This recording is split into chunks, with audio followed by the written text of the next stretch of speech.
Hi, I'm Professor Lushin, and this is the next video giving you a tour of the OSHA webpage.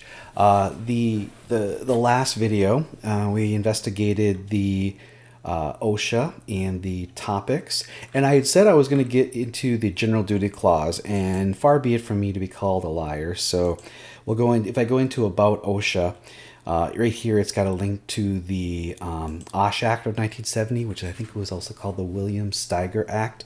And here is the OSHA Act that was signed by President Nixon at the end of December 1970, and then OSHA became an actual entity on April 28th, 1971.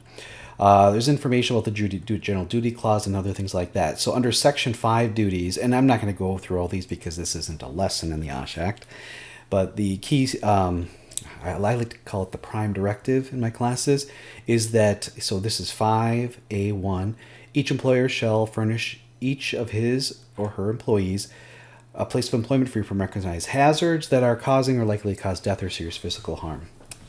That's basically it. So let's back out of here. And what I'd like to share now is what is probably my favorite tab, and that is the help and resources. They have a lot of data there, and so you can actually download it and trend it and all that kind of stuff. So I think it's pretty cool. So there's annual inspection data. I'll spend some time in data and statistics and share a few things. We'll go look at the e-tools. If you want to look up and see if a company's ever been inspected by OSHA, you can actually, you have to put in different variances of the name to maybe make it work, but you can get that there. If you can narrow it to a time or a state or area office, it's easier.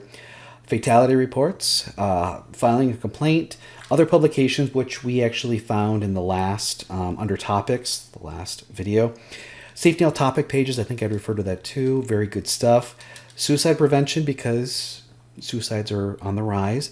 Information for training, other videos covered in the last one as well, and some other interesting stuff. So let's go into the data and statistics. Again, as an academic, I spent a lot of time here looking around. So you can look up a company here. You can search the database by the inspection number, I believe. No, this is the inspection number. This is search inspection by industry code, sorry. This is annual enforcement summary, high penalties. I think this is kind of interesting. Oh, I didn't want to click on it because it actually shut me down last time. So this is what this is. These are all the inspections since I believe mid 2014 that their initial penalties was $40,000 or higher. The final penalties may be lower if they contested and we're able to get them to go down. So how many companies in the last 7 years or 6.5 years? Well, there's been almost 8,000 companies have received initial penalties above 40,000. I'm looking at it. You can look at it in map view. I think that's the default. I put it into table view so I can actually sort by initial penalty just to see who got the most expensive. That's the low end. Can I do it the other way? Here we go. Most expensive in the last 7 years was Sunfield in Hebron. I think that's Ohio, or Hebron. It was close to 2.9 million. It looks like the state of Washington, the state of Wisconsin, and the state of Illinois are well represented. I think they have 7 of the top 10. What's also interesting is here's the inspection number. So if you know the inspection number, you can go into that other tab and look it up. But yeah, let's go Ashley Furniture. If I click on the inspection number, it brings up the inspection report. And so the status is closed. You see it's got the name, the inspection number. It was out of the Eau Claire area office. It was opened in July 31st of 2014. Information about the company, their North American Industrial Classification System code. Location, it was a referral. It was partial. It was a safety inspection. It closed at the end of January in 2015, so it was open for 6 or 7 months off the top of my head. The initial violations, there were 33 of them. You see there were 12 willful, 12 repeat.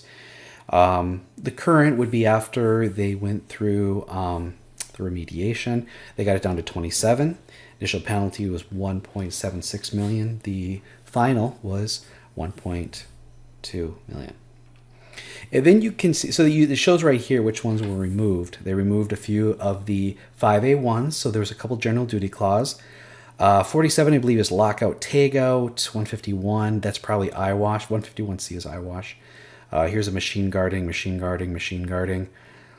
Electrical, that got thrown out.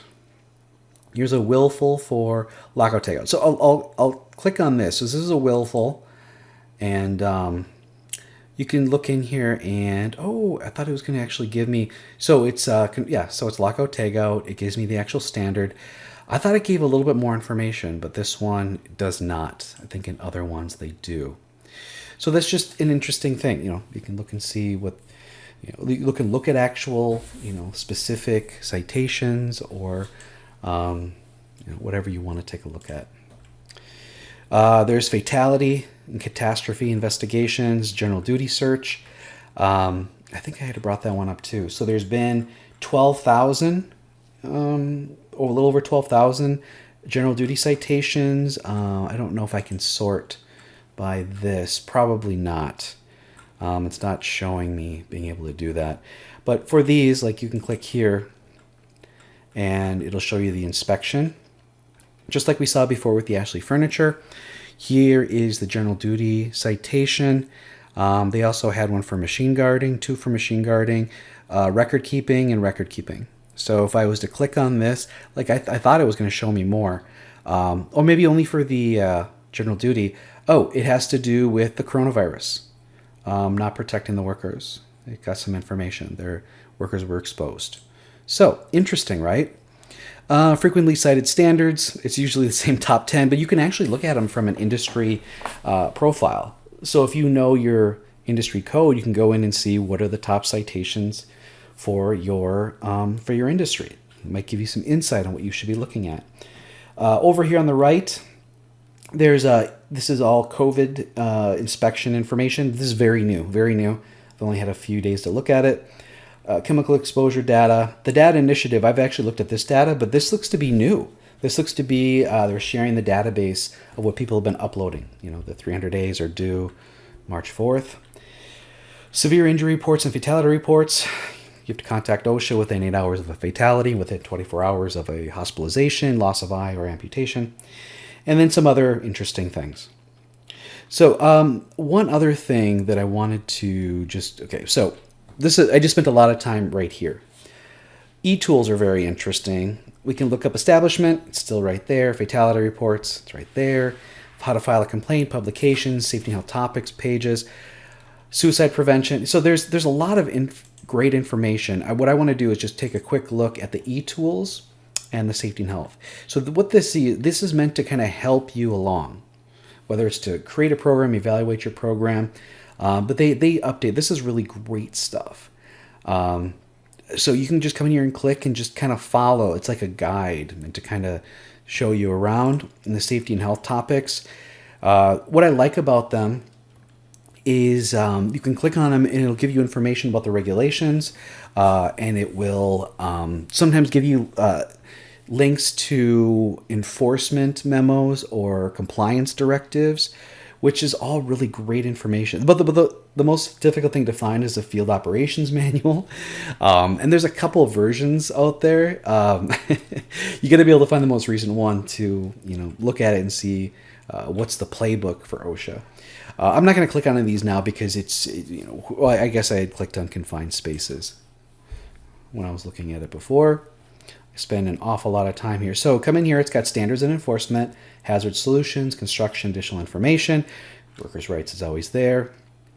And you can see here that you can get information about monitoring, atmospheric monitoring, permit required confined spaces. So there's all great. So each one individually, if you know what you're really looking for, you can find it and you can find a lot of it. So please come back for the next video. I'm going to get into the standards. I'm going to show the letters of interpretation and some of the other memos. And for my students, that's going to be the springboard into demonstrating how to answer some common safety and health questions, which is part of your weekly assignment and your quiz. So make sure you tune into that one.